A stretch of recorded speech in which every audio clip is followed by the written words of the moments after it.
அது ஒரு கடற்கரை பிரதேசம். கடலிலிருந்து 50 மீட்டர் தூரத்தில் நீண்டு செல்லும் ரோட்டுக்கு தெற்கே வீதியோரத்திலிருந்து பறந்து கிடக்கின்றன அந்த பகுதியில் மீன்பிடித்து வாழும் தொழிலாளர்களுடைய இல்லங்கள்.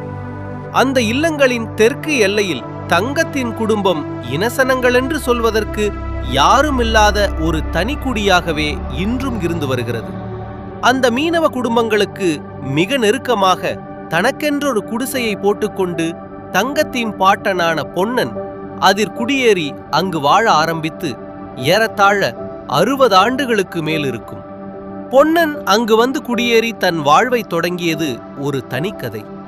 அந்த கிராமத்திலிருந்து மேற்கே 7 கிலோமீட்டர் தொலைவில் உள்ள கரணவாயிற் பிறந்து தனது காலை பருவத்தையும் அவன் அங்கேயே கழித்தான். பொன்னன் அவன் பெற்றோருக்கு தனிப்பிள்ளை என்பதால் அவர்களின் வசதிக்கு ஏற்றளவில் அவன் சௌகரியங்களுடன் வளர்ந்தான். அவனோடு சேர்ந்து கட்டுக்கடங்காத துடுக்குத்தனமும் யாருக்கும் அடிபணிந்து போகாத நிமிர்ந்த சுபாவமும் சிறு பருவம் முதல் வளர்ந்து வந்தன. வாலிபனான பொன்னனின் வைரம் பாய்ந்த உள்ளம் போலவே அவன் உடலும் உரம் பெற்று அழகு தேவதையின் அற்புத சிருஷ்டியாக அவன் விளங்கினான். அவனுடைய அகன்ற மார்பு, சிரிக்கும் கண்கள். பொன்னன் தன் நெற்றியில் சிறிய ஒரு குங்கும திலகம் இட்டுக்கொள்வது அவனுடைய தவறாத வழக்கம். அவனுக்கு இந்த வழக்கம் மந்திரவல்லியின் தொடர்பினாலேயே உண்டானது. மந்திரவல்லி அந்த கிராமத்தில் மட்டுமல்ல, அயற்கிராமங்கள் எங்குமே அக்காலத்தில் நன்கு அறியப்பட்ட பிரபலமான ஒருவன். அவனுடைய பெயரை கேட்டாலே அவனை பற்றி நன்றாக அறிந்து வைத்திருந்தவர்கள் உள்ளூர நடுங்குவார்கள். அவன் நிழல்தானும் தங்கள் மேற்பட்டுவிடக்கூடாதென்ற நினைப்புடன் அஞ்சி அஞ்சி ஒதுங்கி போய்க் கொண்டிருப்பார்கள். பேய் பிசாசுகளை ஏவி விடுவதுடன் பில்லி சூனியம் ஓட்டுவதிலும் அக்காலத்தில் கைதேர்ந்த ஒரு மந்திரவாதி அவன். மந்திரவல்லியின் வீட்டில் இரவு வேளைகள் வந்துவிட்டால் தினமும் உடுக்கையின் நாதம் ஒலிக்க ஆரம்பித்துவிடும். யாழ்ப்பாண குடாநாட்டின் பல்வேறு பகுதிகளிலிருந்தும் பேயோட்டு விற்பதற்காக வருகின்றவர்கள் எப்போதும் 4-5 பேராவது அவன் வீட்டில் தங்கியிருந்து சிகிச்சை பெறுவார்கள். மந்திரவல்லியின் வீடும் அதன் சுற்றாடலும் காண்ப மனத்திலே பயப்பராந்தியையே எப்போதும் தோற்றுவிக்கும். அவனுடைய குடிசையை சுற்றி வர அடர்ந்து செறிந்த வேப்ப மரங்கள் காடுகள் போல நிழல் பரப்பி நின்றன. அவற்றின் கீழே நெடி துயர்ந்த மூவிலை சூளங்கள் நாட்டப்பட்டிருக்கும். அந்த சூளங்களின் அடியில் கற்பூரம் கொடுத்துவதற்கும் பூ போடுவதற்கும் வசதியாக ஒவ்வொரு கற்கள் வைக்கப்பட்டிருக்கும். சூளங்களின் நுனியில் தேசிக்காய்கள் வரிசையாக குத்தப்பட்டிருக்கும். சில தினங்களில் இரவு பலி கொடுத்த சேவல்கள் இரத்தம் வடிந்து காய்ந்து போன நிலையிலே காலையில் சூளங்களின் மேல் விரைத்து கிடக்கும்.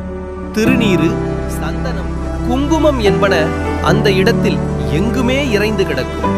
பில்லி சூனியங்களுக்கு மந்திரித்து கட்டும் காவல் நூல்கள் சூளங்களின் மேல் போடப்பட்டிருக்கும். உச்சி பொழுதிலும் அந்தி இருள் அந்த வளவுக்குள் கவிந்து கிடக்கும். மந்திரவல்லி உடல் தோற்றத்தில் மெலிந்து கருத்த குள்ளமான ஒருவன். இரா காலங்களில் உறக்கமில்லாது விழித்திருந்து மாந்திரீகம் பார்ப்பதால் காய்ந்து போன முகம், கருவிழிகளில் நீலம் பாரித்த குரூரமான பார்வை, நெற்றியில் திருநீற்று பட்டை, சந்தன திலகம், அதன்மேல் ஒழுங்கின்றி அப்பிக் கிடக்கும் அகன்ற குங்கும பொட்டும், காதுகளில் பூக்களுமாகவே எந்த சமயத்திலும் அவன் தோன்றுவான்.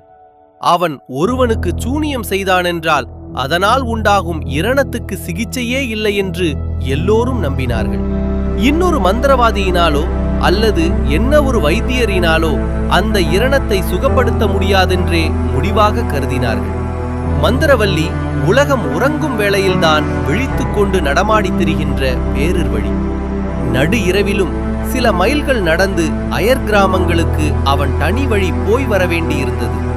இப்படியான பாதைகளில் இரவு வேளைகளில் தனி வழி போய் வருவதற்கு அவளுக்கு உற்ற துணையாக ஒருவன் தேவைப்பட்டான்.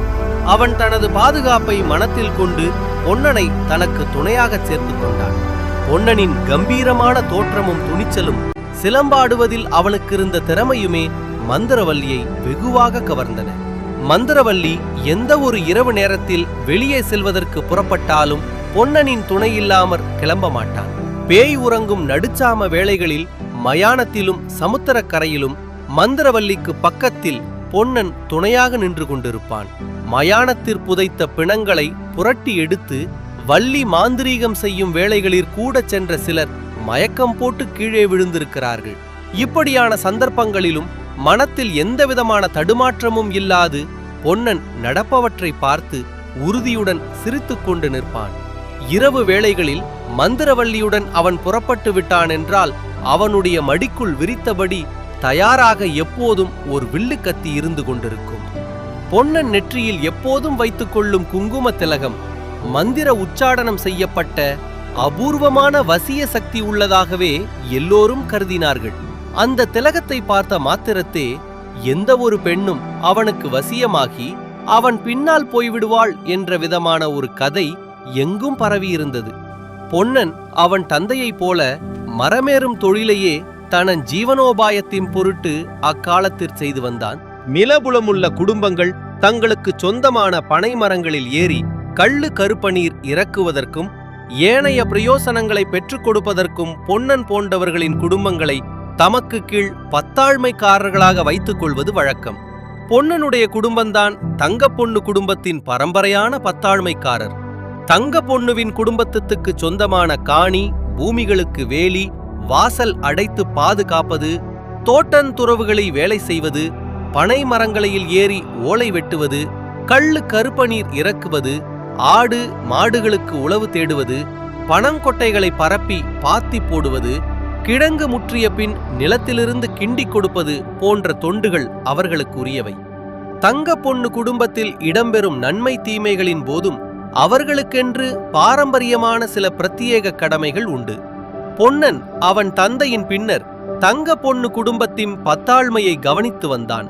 அந்த குடும்பத்துக்கு சொந்தமான பனை மரணங்களிலிருந்து பதநீர் இறக்கிக் கொடுக்கும் தொண்டை பொன்னன் செய்து வந்ததால் தினமும் காலையிலும் மாலையிலும் அந்த வீட்டுக்கு போய் வந்தான்.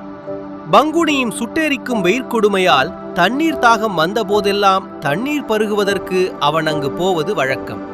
அப்போது பெரும்பாலும் தங்க பொண்ணுவே அவனுக்கு தண்ணீர் வார்த்து வந்தாள். அவன் கைகள் இரண்டையும் சேர்த்து கோலி வாய்க்கருகே பிடித்த வண்ணம் தலை குனிந்து நிற்பான். அவள் செம்பிலே நீரை எடுத்து வந்து கோலி பிடித்த அவன் கைகளிலே ஊத்தி விடுவாள். அவன் மடமடவென்று தண்ணீரை பருகிவிட்டு களை தீர முகத்தையும் ஒரு தடவை கழுவிக்கொண்டு போய்விடுவான். காலஞ்செல்ல செல்ல வீட்டில் பெரியவர்கள் இல்லாத சமயங்களில் அவன் கையில் தண்ணீர் செம்பை கொடுத்துவிட்டு அவன் தண்ணீர் குடிக்கும் வரை தங்க பொண்ணு அவனை வைத்த கண் வாங்காமல் பார்த்து கொண்டு நிற்பாள். சில சமயங்களில் தண்ணீர் கேட்டு போகும் அவனுக்கு தண்ணீரில் சர்க்கரையை கரைத்து அதில் தேசிக்காயையும் பிழிந்துவிட்டு குடிக்க கொடுப்பாள். தங்க பொண்ணு தன்னை அறியாமலே கொஞ்சம் கொஞ்சமாக தன் மனத்தை அவனிடம் பறிகொடுத்தாள். காலையிலும் மாலையிலும் தினமும் அவன் வருதியை எதிர்பார்த்து அவள் மனம் ஏங்க ஆரம்பித்தது. பொன்னன் மேல் ஆரம்பத்தில் அவளுக்குண்டான சாதாரண ஈடுபாடு பின்னர் பிரிக்க முடியாத அன்பாக பரிணமித்து அவனில்லாது இனிமேல் தனக்கொரு வாழ்வில்லை என்ற முடிவுக்கு அவளை கொண்டு வந்து விட்டது. பொன்னனும் அவள் இப்படியான ஒரு முடிவுக்கு வருவாள் என்று ஆரம்பத்தில் அவன் எண்ணியிருக்கவில்லை. சிறிது காலம் அவன் மனத்தினுள்ளே தீர்வு காண இயலாத ஒரே போராட்டம். இறுதியில் பொன்னன் மந்திரவல்லியிடமே தங்கள் உறவை வெளியிட்டு அவன் ஆலோசனையை சொல்லுமாறு கேட்டான். மந்திரவல்லி அவர்கள் இருவருக்கும் இடையே உருவாகியிருக்கும் உறவை அறிந்தபோது உள்ளம் அதிர்ந்து போனான். தம்பி பொண்ணு, நீ என்ன சொல்லுகிறாய்? உயிரோட இருக்க விட மாட்டான்கள். உயிரோட நெருப்பு வச்சு கொளுத்துற இரணிய சாதி. அவ என்ன சொன்னாலும் கேட்கிறாள் இல்லை. என்னோட வாரனென்று நிற்கிறாள். இளங்கண்டு பயமறியாதென்று சொல்லுவினம். நீயும் கருப்பணியை ஏறி கொடுத்து நல்லா இனிப்பு காட்டி போட்டாயாக்கும். சரி, நீ அவளை எடு. மமந்திரவல்லியின் துணையோடு பொன்னன் தங்க பொண்ணுவை தூக்கிக் கொண்டு அந்த ஊரை விட்டே கிளம்பிவிட்டான். அவன் தனக்கும் அவளுக்கும் பாதுகாப்பான ஒரு இடம் தேடி உற்றார் உறவினர் யாருமில்லாத தனி குடும்பமாகவே அங்கு வந்து குடியேறினான்.